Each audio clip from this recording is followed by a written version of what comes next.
Now, stakeholders in the sugar industry presented mixed views before the Parliamentary Committee on Agriculture regarding the sugar development levy. While some industry players advocated for a reduction to as low as 1%, others pushed for an increase, proposing rates as high as 10%. However, the Ministry of Agriculture maintained that the gazetted 4% levy effective from July 2025 offers a balanced approach that supports both industry growth and long-term sustainability.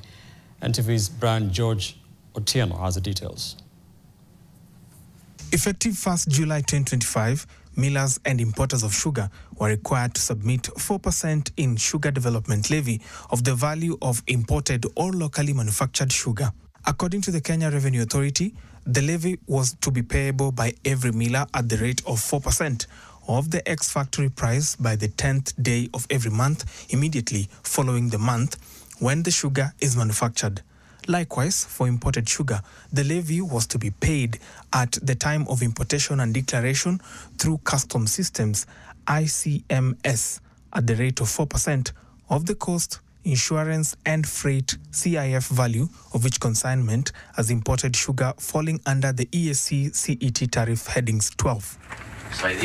On Thursday, sector players pushed back, wanting the rate lowered or increased to 10%, rates that Agriculture CS Mutahi Kagwe challenged, stating the existing 4% is fair.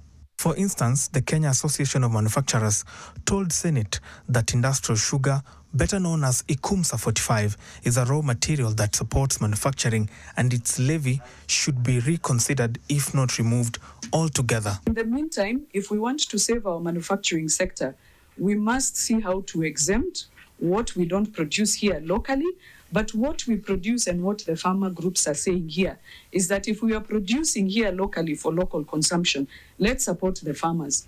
But where we don't produce industrial sugar, we are requesting that this committee considers that and that we see that there is an exemption until the day we are able to do this. Under the Sugar Act 2024, the levy proceeds are ring-fenced for key sector priorities.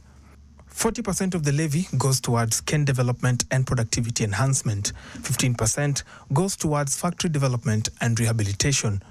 Another 15% goes towards research and training.